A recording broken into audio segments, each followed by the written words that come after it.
Okay, so pleasure to meet everyone. I can't see everyone on screen, but I hear there's over 100 of you. So be nice.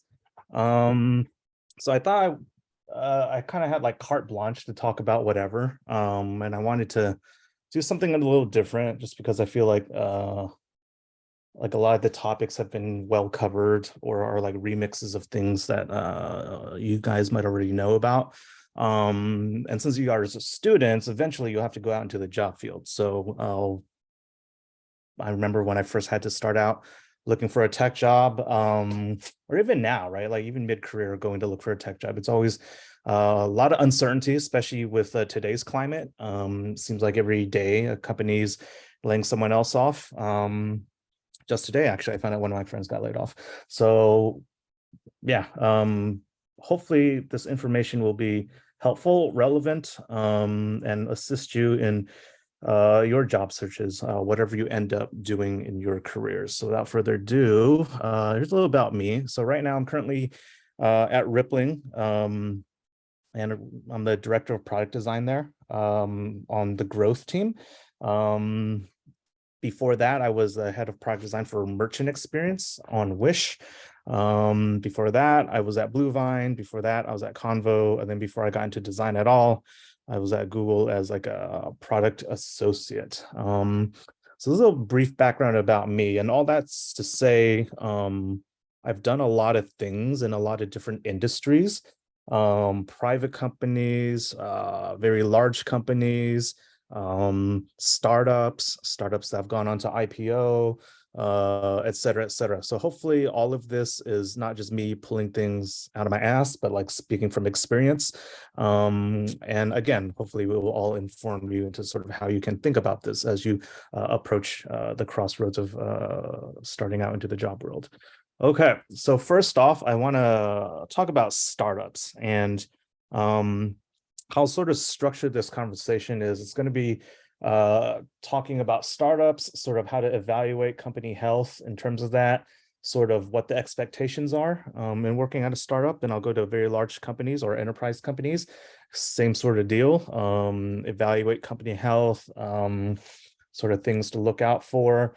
And then ultimately, like what you should do about this to sort of tie it all together. And at the end, we'll have some Q&A. So hopefully you guys come loaded with some questions. Okay, but starting off with startups. So the first thing to think about when looking to join a startup or evaluating a startup is the stage of startup it is. Not all startups are equal. Some of them are like, 3 people in a WeWork. Others have like thousands of employees, but all of these are startups, and they're all kind of focused on different things depending on the stage. So at the very earliest stage, you'll have something called a pre-seed startup. They usually don't have much outside investment. Any money they do have is usually self-funded through friends and family, or are part of an incubator program like a Y Combinator, Techstars, small things like that. And the primary focus on these companies is to really just prove out a proof of concept. Like, does anyone want this? Is this thing even useful? Can this thing be done? Yeah. After that, there's the seed stage. So your proof of concept has been validated, and now your primary focus is executing and building out this product. So we built a small piece of it, right? Or we ran like a very beta version of this, and now it seems like there's traction. Let's raise a little money so we can actually build this thing in the way we want it to be built. After that, there's a Series A. So you've built out the product, you started shopping it around to investors. Investors like it, they think there's some viability here. And at this stage, your primary focus is on bringing the target to the masses, so moving it out of beta and into public release. After that is the Series B. The product is already in the market. Now your primary focus is on establishing product market fit. Just because it's out in the market doesn't mean everyone wants it. Is it just a niche thing? Is it like very dependent on cohorts? like what is that market, right? So we need to figure out, and then based on what that is, then we can sort of narrow in our focus. Are we releasing this thing to everyone for massive adoption? Is it just a small little avenue where there's money to be made, and maybe we should just focus on that? That's sort of what the Series B is about. Series C, you found your product market fit, and your primary focus is on growth and expanding that product market fit. So now that you know your lane and your vertical, like how do you sort of dominate that vertical, or at least get like a very strong foothold into that? And then Series D and beyond, the original product has grown well beyond its original market segments, and now your primary focus is on company health and stabilizing everything. So usually from pre-seed to Series C, you've been going like 100 miles an hour. Now you're getting to the point where going 100 miles an hour won't work in the long term. So if you're an engineer, that's like cleaning up your code, moving things out of your monolith and putting it into microservices. If you're a sales team, it's looking to build that up and like attacking specific regions and different market sizes and company sizes and things like that, right? And also within the company too. Now that your team is bigger, the things that you used to do may not work anymore, and the things that didn't work really aren't going to work. So like, how do you sort of organize this? This is where you start having a much more robust HR team. I've worked at startups where we have no HR team, things like that. And all of these stages of rounds have sort of kind of a tier of cost associated with it in terms of investment. These are all kind of just things I came up with in my head. So there's obviously going to be exceptions to it. So take it with a grain of salt, but generally this is what you could look for. So pre-seed stage is generally going to be less than $100,000. In many instances, the founders aren't even paying themselves. They're sort of going in on this, like I said, 100 miles an hour to make sure their proof of concept works and they get this product to market. At the seed stage, they have raised anywhere from $100,000 to $1 million. It can go up to 5 million, I've seen, sometimes more than that, but generally those are rare exceptions. At the A round, when you start bringing things to market, obviously you need to hire people to do that. So then the investments get a little bigger. You start seeing things in like the $10 million range or the tens of millions. Series B goes all the way up to 100 million. Series C goes up to 500 million. And sometimes more. And then anything after D, the money starts getting ridiculous. It's not unusual to see like billion-dollar rounds of financing, and these are for very large companies at this point. But what does this all mean? It means that the companies are growing, right? With Series D, sometimes you see follow-up things like venture rounds or debt rounds. These are very specific rounds used to do certain things. So for example, if it's a debt financing round, as you've raised all this capital and taken out loans and lines of credit on your business, you have to pay that back eventually. So a debt round is mainly used to basically restructure your loans and pay that back and make your business more sustainable and scalable. And again, at the D round, that's basically like what the company is focused on anyways. So that's sort of some raw data for you. And I'll get into sort of how this matters in a little bit. Some yellow flags you can look for as you evaluate companies is the last funding date. So when was the last round they raised? Was the round they raised appropriate for their company size or what they're setting out to do? And then are there like gaps in between? So for example, if a company hasn't raised money in 2 years, but they're a Series B, which has a very short runway, that's probably not a good thing. And then a down round. So as you see in this chart, usually the money goes upwards and the numbers get bigger as you get later on in the alphabet. But sometimes it goes down. This doesn't always mean a bad thing, but a lot of times it does. And I'll talk again more into that. But if your company is doing well, obviously, it makes sense that people invest more into you. Along with the funding are the venture capitalist firms that give these companies the money. So who are they? Do your research. There's a lot of open portals and platforms you can use to sort of figure out who gave money to the companies that you're scoping out, and then find out what that funding will be used for. Many times when a company has raised money, there's a press release and they talk about, oh, like, 80% of our money will be used on this, or half our money will be used on this. So does that story make sense to you in terms of like what the company's doing? Does it make sense? And I'll do a live demo of how you can sort of utilize these databases to do your analysis. Secondly, once you find out who gave this money to the company you're investigating, look at their track record. So there's very big names that generally have a large track record, like Andreessen Horowitz, Benchmark, First Round, Google Ventures, Sequoia, et cetera, et cetera.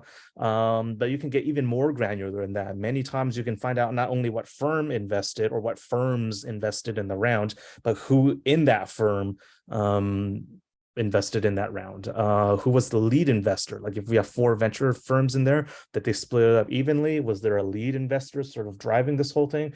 That's important too as a data point. And then what is the track record of both the VC firm and then the partner themselves? A lot of times you'll see partners specialize in an area, right? And if that area is something that your company that you're investigating is involved in, then maybe that's a good thing. You want someone who's kind of an expert in this, guiding the company through their growth stages, because funding in the venture world isn't just about getting money. It is, but it's also about choosing the right partner that can help you. And if you have a good partner, they can sort of introduce you to other people in their portfolio. So if you're in, for example, I don't know, delivery, like logistical deliveries, right? Like a DoorDash type thing. And the investor has invested in other companies like that, like an Instacart or a DoorDash, then that's a good thing, right? Like you have expertise there that you can leverage in addition to capital. Some yellow flags to look, again, same thing as before, last funding round and down rounds. Yep. So let's put these data points into action. So I highlighted Crunchbase and Craft in one of the earlier slides as something you can look into. There's going to be 2 companies I'll take a look at. This talk is maybe a couple of years old, so maybe I should choose more relevant companies for 2022. But these guys are still around. They're not dead. So I think it'll be relevant. And I wanted to choose companies that are sort of in the same industry, so you can sort of see some differences. So for those of you who are not familiar, Lime and Bird are electric scooter rental companies that you can rent from your app. You can find them all over many cities in the world, and or at least America. And yeah, you download, you purchase it from your app, unlock it, and you can ride your bike around town, and it's basically pay as you go. Yeah, and they both have these scooters that you can see. Okay, so let me load one up. So let's look at Lime, right? So Lime, there it is. Okay. So we see that they've raised 1.5 billion, which is good. You can look into this to see the funding dates. They're pretty regular. Basically, it seems like every year they're raising capital, right? From 18 to 19, so on and so on. All good. But we're approaching November 2022. So what's going on there? I would expect something to happen here. And then if you look at sort of not from here, but from Craft, a different kind of data set that's similar, but tells you a slightly different story. So same thing, right, about 935 million. But this one says 1.5 billion. Why is there like literally a $600 million discrepancy? That's why it's always good to have different data points that you can leverage. The market cap is 2.4 billion. It doesn't list it here. So 2.4 billion means their valuation is about twice the money they've raised, meaning they're double their cash, which is not a lot. But when you get into these very large, like billion-dollar funding rounds, generally 3 times is good. So they're about where they should be, I guess. Okay, so then you can see things like operating metrics, right? How many cities they're in, how many users they have. Those are all important things. What else can you ascertain from this thing? Financials.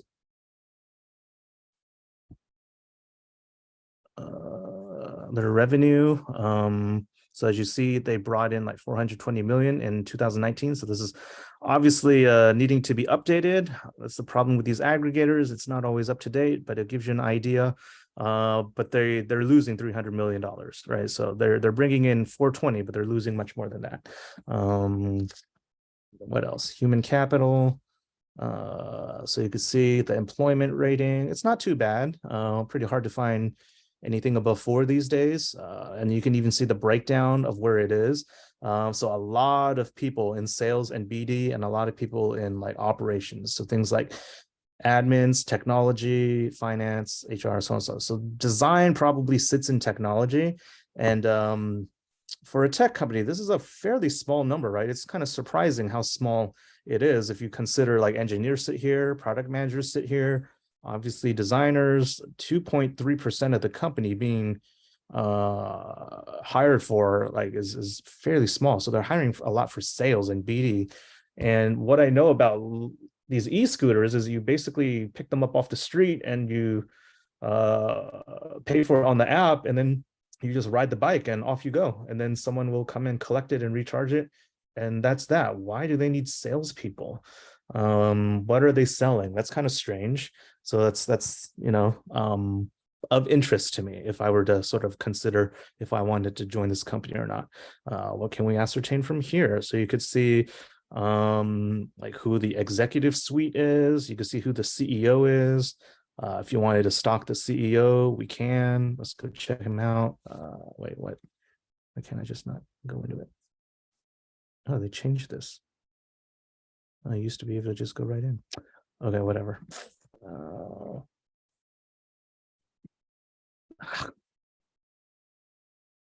Okay.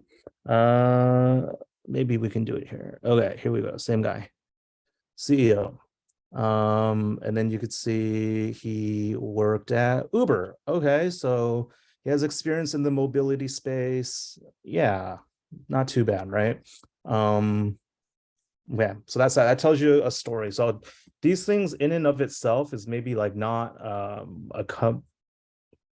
you wouldn't make a decision based on just one of these pieces of info, but as an aggregate, right, you can start piecing a picture together and sort of seeing things that you'd be interested in, things to look out for, et cetera, et cetera. And if you're comparing one company to another, then you can start getting a much better composite. What I do? Where's the bird? It's not here.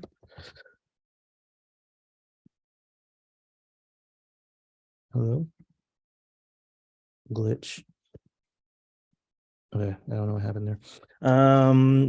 So we'll go to this one then. This on Craft lists funding at 765, same basic market valuation as Lime was, but with less money. So I believe Lime was at 930 at 2.5, right? So that's like 3x. This is more closer to 4x. So that's good if you're looking for an exit and wondering how much your stocks might be worth. Same thing with operating metrics. So you could compare that if you want. The finances, so far fewer losses. Lime was at 300 million. It was also in 2019. So that's sort of how you start comparing these things together. I don't want to spend too much on this just because we can go down rabbit holes. But some other things that I kind of highlighted before in terms of like piecing all this together. Why is this? I really need this one. Okay, whatever. I'll just go back to Lime. So as you see here, let's go into one thing with a lot of investors. Okay, so there's Series D, there's 14 people who invested in it, or 14 entities, I should say. We have Google Ventures, we have GGV, who invested in Wish, where I worked. In fact, Hans was the person who invested in Wish, so I'm familiar with him. And let's say, I like what Hans does and I like his outlook on things, this would be a positive signal for me. But I have no idea what Manhattan Venture Partners is. This is new to me. I have no idea who Jared is, we can investigate. So Manhattan Ventures Partners has done 50 investments. Have I heard of any of these? They've done Instacart. That's pretty good. Kraken is a crypto exchange. SpaceX is Elon Musk's rocket ship thing. Klarna, buy now, pay later. These are a lot of things I've heard of. Flexport, Udemy, Robinhood, Asana. Literally, I've heard of all of these except Transfix and Loft. So that's a good sign. They seem to hit a lot of home runs with their investments. What about their exits? Have they have any like companies IPO or get acquired? They have some pretty big ones here too. Lyft, Pinterest, Coinbase, Spotify, Airbnb. So I have confidence here, given that I know this, right? And given that like they seem to do good work, if I wanted to investigate the other companies, I could do that as well. But this is a pretty good signal for me. And I would be inclined to sort of give them a shot if that is what I'm basing it off of. So yeah, a couple data points for you there and putting it all together.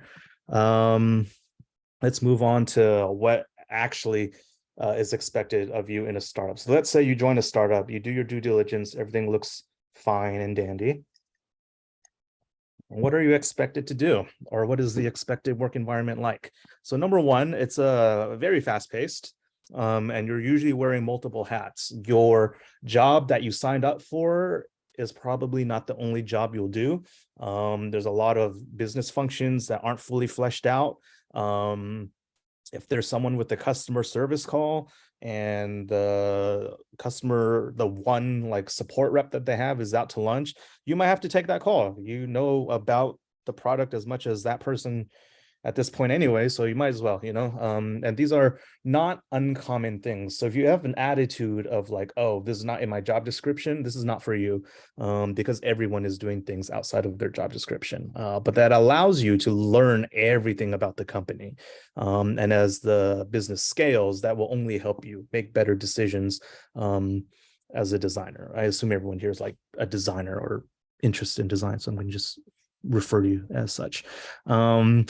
But it also means there's a lot of things that are undefined and there's limited foundational expertise and support. So if you're the only designer on one of these startups, like a very early stage startup, which happens, I've had that role too, it can be very difficult to sort of get guidance. If you don't know how to do something, like that's it. You just got to figure it out. There's no one you can ask to sort of help you. There's no documentation you can read. You just have to find various ways to get it. Yeah, so that can slow you down, right? But again, that allows you to learn things a lot faster and learn them in a way that is like very specific to you.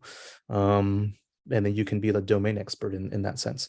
The compensation is weighted usually very high towards equity with lower base pay. That means your annual salary will comparatively be lower than it would be at a more established public company. But if this company does well and gets acquired or IPOs, then that is the thing that can make you rich. People don't get rich off salaries usually, unless you're an executive. They get really rich off equity. So this is kind of a gamble. And that's why you got to do your due diligence, right? You don't want to work at a company that's going to fold in a year and that equity is worth nothing. Career opportunities for working at a startup is it's generally easier to get into for new grads. The bar, I don't want to say generally is lower because that sounds like it's not a good place to be. But because there's less seasoned individuals there, and they're just looking for help, right? Like, and to get the ball rolling on a lot of their projects, it is easier to get into for that regard. There's way less red tape. Your interview process is much shorter, et cetera, et cetera. And things like lack of experience is usually not a hindrance in this regard. You also can make an immense impact because a lot of these things are being built from scratch. You get to define the product strategy, right? The direction of the design team, how processes work. You get to define the culture. Like all of this is like carte blanche to you, and the world is your oyster. So if you're galvanized by having a huge impact and when it comes time for you to leave the company and you say, I've done these things, and tangibly pointed to like how you've built the team or helped build the team, how you've helped build culture, like this is for you, 100%. And your trajectory will scale in parallel with the company. So as you grow in your craft, your expertise, and your knowledge, the company will do so in kind. And that's why knowing all these things at the very early stage and wearing all these hats will help you, because there's going to be really nuanced knowledge that only you have. As you know, you hire more people and these new hires don't have that expertise you do, you're going to now be like super valuable, like being a domain expert with all this like esoteric knowledge. Right. And that sort of puts you like on a very advantageous pathway towards success. And then just having to do everything helps you become a better full stack designer. If you work at a very large company, usually your role is fairly specialized. There's someone doing research for you. There's someone doing like many instances visual design and interaction design for you. Having to do it all allows you just become a better designer in general. So let's go into enterprise companies. How do you evaluate company health there? Same thing, do your research. This time, public records are your friends. You can look at public filings like earnings reports, S1s, and things like that, the company is obligated to publicly disclose. And you can get a lot of information from there. Things like Glassdoor and other company review platforms, I take these with a grain of salt. I treat these the same way I would treat Yelp reviews. Usually the people leaving reviews are the ones who usually have a bad opinion anyways. So they're usually skewed on the negative, blind being the worst of the worst. So yeah, I mean, use it as a data point, but I'd probably stack rank this the lowest of all these. And then look at our careers page. Specifically for designers, an easy thing to look at is how many designers are they hiring for?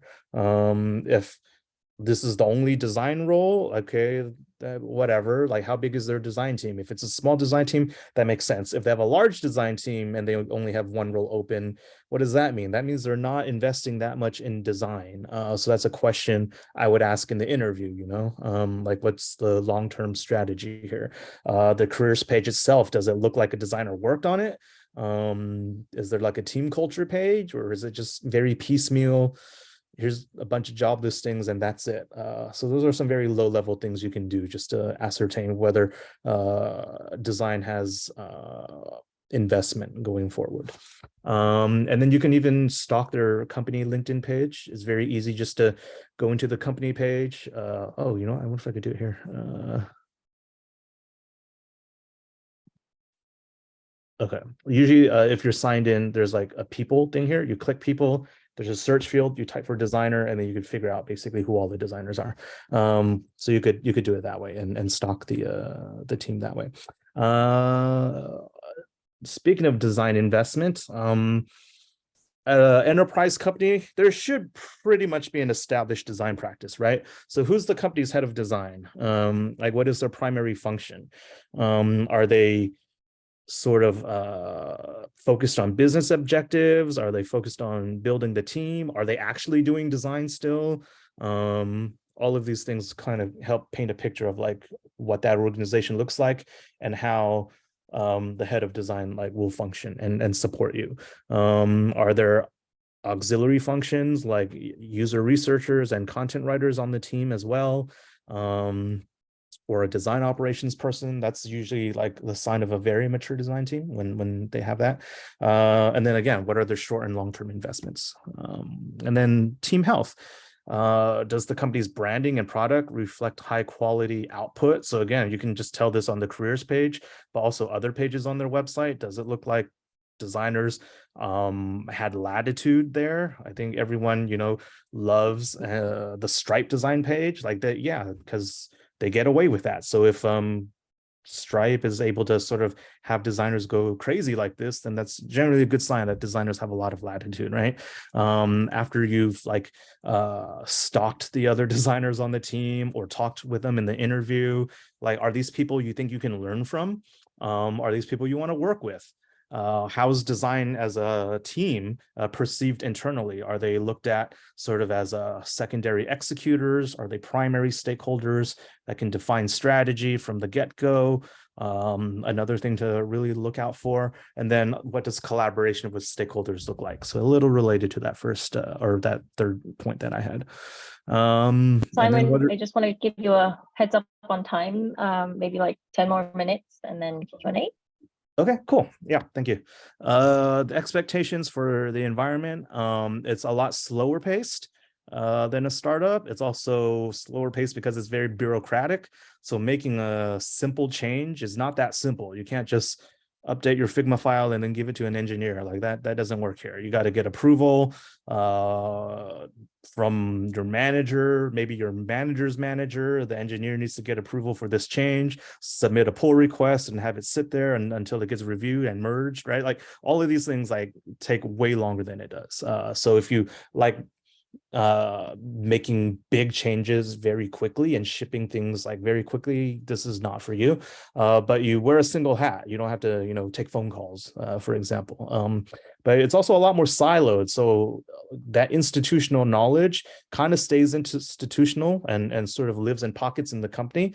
So if you're like one of the first people at this company, you know all these things. But if you're the new hire coming at a very large company, you only know what you know, and finding other things that you don't have knowledge on can be challenging. If no one has documented it, you're left basically asking people, right? Like you're asking someone on a different team, hey, do you know about this? And they're like, oh, actually, I didn't work on it. Someone else over here did. Then you got to ask that person, right? It's just more of a headache. But you do get vast foundational expertise and support. So if you don't know how to do something, like you don't know how to, I don't know, use the new Figma prototyping tool. Let's say they released an update. Guess what? Like someone on your team probably knows about it and can teach you. So you don't have to go scour the internet and learn it on your own. So you get that. And then you have a mature team culture. You don't have to define it. You kind of just get absorbed into whatever existing culture there is. All right. Compensation wise, you get higher base pay. Your equity upside is limited though. Which means the stock is basically going to be the same in a couple years as it is now, but that's balanced by your higher base pay. You tend to get better insurance packages if you care about immigration support like visa or green card sponsorship, much more likely at a large company and much more higher chance of a success rate at a large company. And then extracurricular perks, things like, free meals and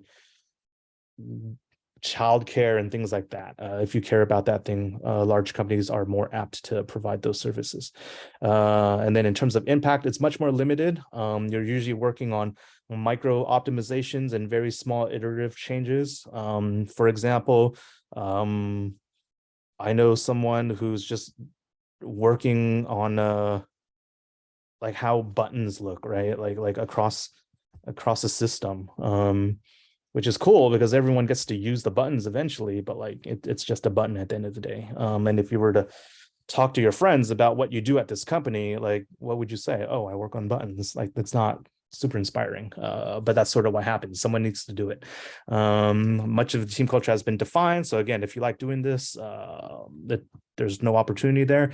It's also harder to stand out in a large organization, and career advancement is almost dependent on luck based on that, because you're more than likely to be working on small micro optimizations. Very large projects don't come down the pipeline that often. That's more of a startup thing.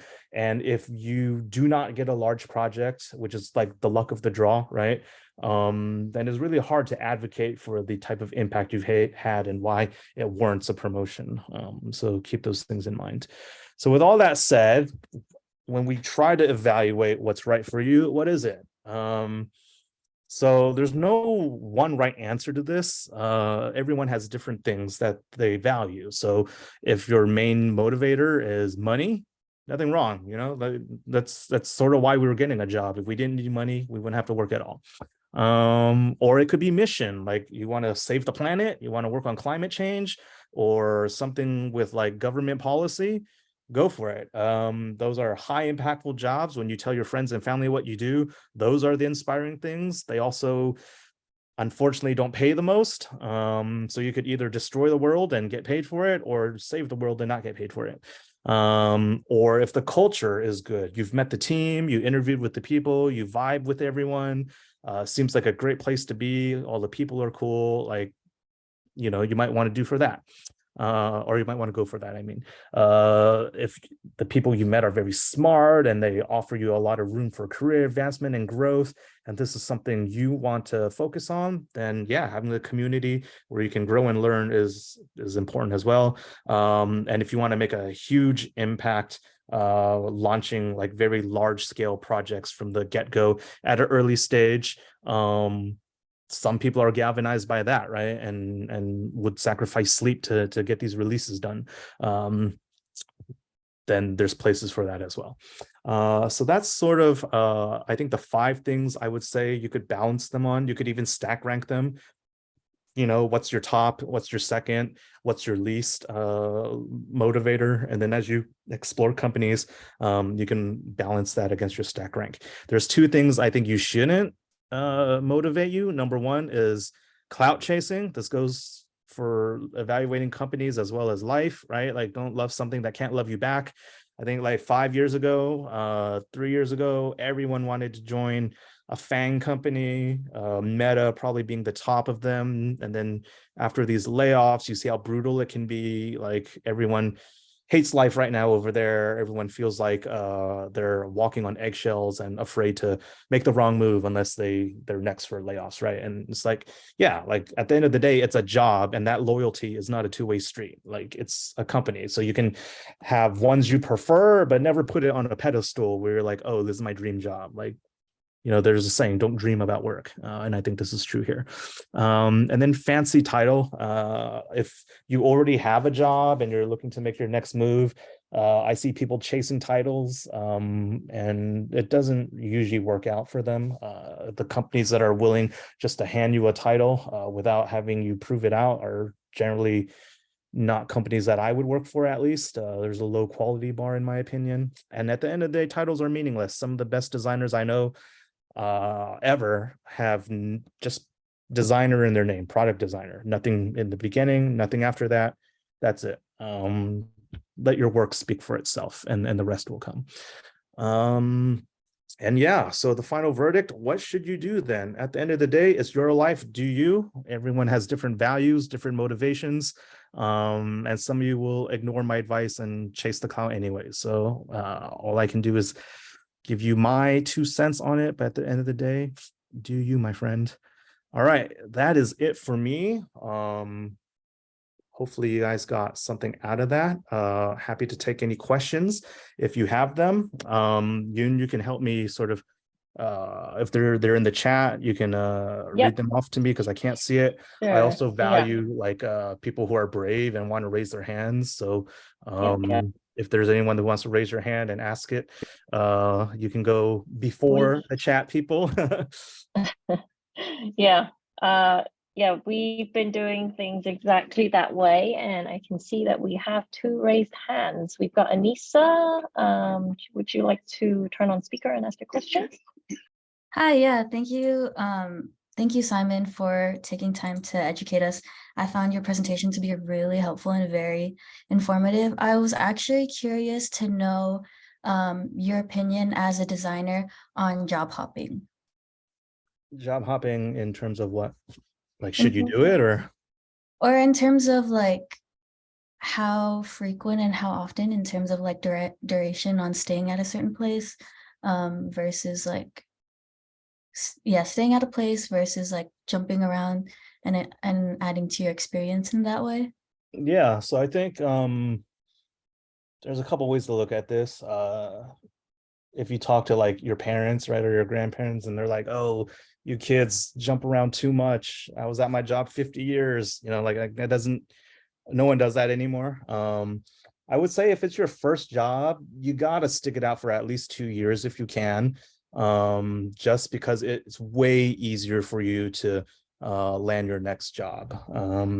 Typically, It's hard enough to get a job as a new grad or a very junior designer. So get 2 to 3 years under your belt and your experience will be much, much better. So choose wisely the first time around, and then suck it up if it's not working out. And if it's really bad, then yeah, leave. But like generally, you should stay, build that body of work, be a good designer, build that institutional knowledge. And the advantages of staying for a long time, right, is if your company is growing and doing well, you grow along with it, sort of what I said. And there's that. But at the same time, if there's an opportunity that's just you feel is right for you and checks all the boxes and you're doing it for the right reasons, then go for that. Sounds good. Thank you. Thank you, Anissa, and thank you, Simon. We've got another hand up from Kristen. Hi, Simon. Thank you so much for your time today. I love the tools that you presented.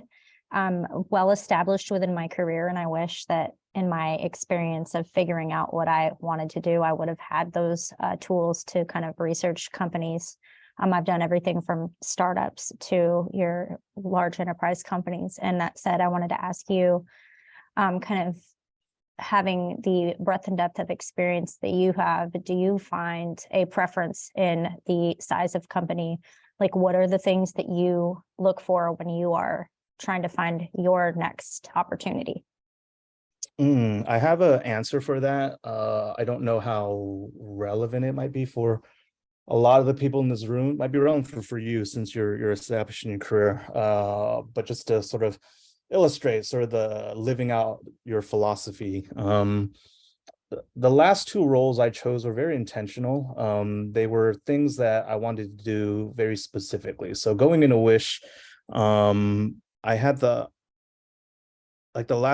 couple jobs I had before Wish was leading design teams as the head at like smaller companies. And then I wanted to see, I went into a crossroads where I was like, do I want to continue leading at the top, but for a larger company? Or do I want to go to a bigger team, but not be at the top, but be close to it? So that's sort of why I went there. I wasn't at the top. I was in the middle, and I just wanted to see what that experience was like. Yeah, I basically got what I was looking for. I actually enjoyed it quite a lot. But the company wasn't doing all that well. So it was time for me to go. And going into Rippling was basically the same question, right? But this time with a slightly expanded role and then growing a team from scratch again. So the 2 other teams I've built from scratch were like at smaller companies. Now I'm doing it at a larger company. So I wanted to experience that. And then my next play, I don't know, maybe I want to be at the top again, but I'll cross that bridge when I get there. So that's why, like, when you switch jobs and look for your role, it really has to align with you. Like, don't chase titles, don't chase fancy companies. Like, it doesn't do that much at the end. I appreciate it, and I completely agree. Thank you, Kristen, for that question. If anyone else has a question, please raise your hand or put it in chat. I will keep my eyes peeled, but until that comes through, maybe I'll pick up on a pre-talk question.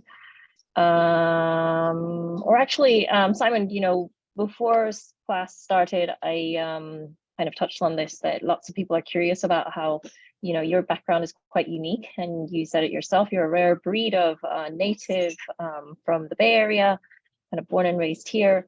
And let me just pick one question that asks around that.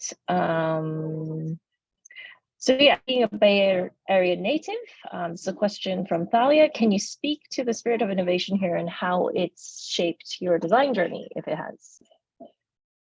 Yeah, that's a good question. I think I wouldn't have gotten the opportunities that I've had if I wasn't from here. So in that way, I'm kind of like advantaged in a way that a lot of people aren't, just by virtue of where my parents decided to give birth to me. But there is a very large network effect here. And if you grew up in it, right, like your classmates end up doing stuff, people from other places, whether those are like sports teams you're on, church, what else, like community groups that you do, like just whatever extracurricular life you have, there's a fair chance that these people also work in tech. And the people that you start your journey with in tech end up becoming like even more important in tech, right? So I think like there's a joke that goes around at least the last place I worked at is like Simon knows everyone in design. And while that may not be true, I do know a lot of people, and that's because I grew up here.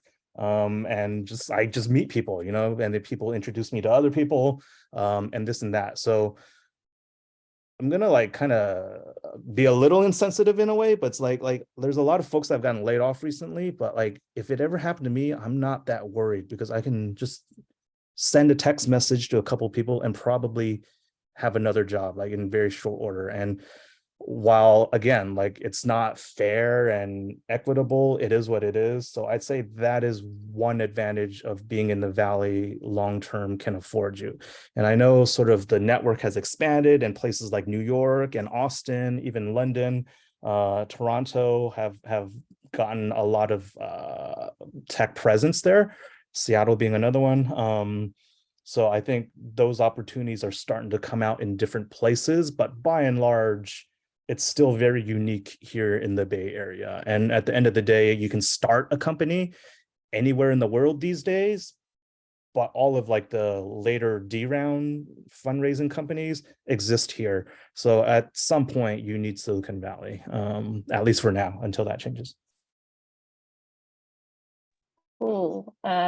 Thank you for that. There's a question from Vivian asking if you're able to share a copy of the slides.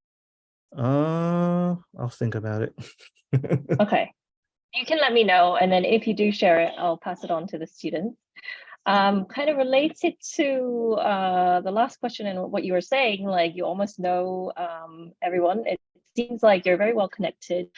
And a lot of students actually notice, you know, on your website and now meeting you in person, you feel like a very like open kind of person who's open to meet new people. And you say on your website, feel free to reach out. And in fact, that's how I reached out to you. And someone wanted to know that if you've had any interesting experiences or projects that started from people reaching out for a casual meetup in this way.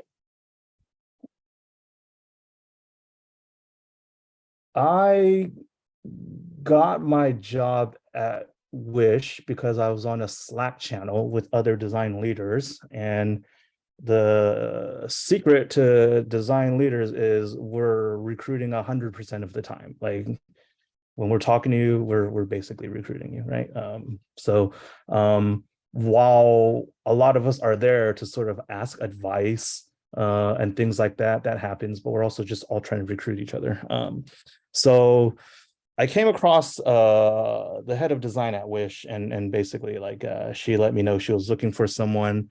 The opportunity, like I said, seemed right to me. So that happened. So I basically like got an interview that way, just by being on a Slack channel.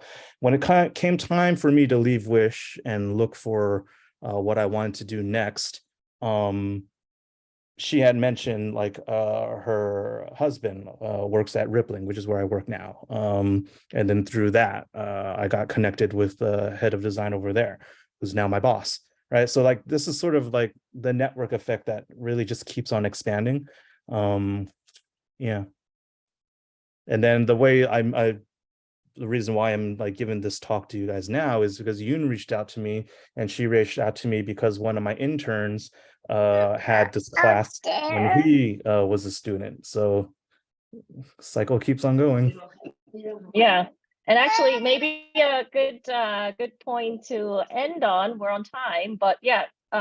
So as Simon said, Simon was one of the people recommended. You guys have the same kind of assignment, extra credit assignment open, where you can put forward future speakers that you would like to see appear. So yeah, keep those coming, and I do look through the list and invite those people. Yeah, I see one more question. We will officially close, but if you want to stay, Simon, do you have a minute to answer one more question from Sure can. Jessica? Yeah. So Jessica has sent a direct message saying, I have a question for Simon. What are your thoughts about a master's program in design, especially with it being difficult to find a new grad design role in the economic climate? I'm not on the UC Berkeley staff, so I'm going to say don't do it. I never found master's degree to be all that helpful in product design. I think for the years you spend chasing the master's degree, you might as well just be working for those 2 years. Instead of being in student debt for those 2 years, you might as well be getting paid. That's my opinion. Great, thank you for that. Thank you, everyone. So yeah, this was the final talk in the series, but for those of you who are enrolled in class, we will see you after Thanksgiving break on Thursday for our last class final discussions. Yep, and don't be a stranger. then- Reach out to me. You know where to find me. I'm always down to hang out, especially at a bar. So see ya. Cool.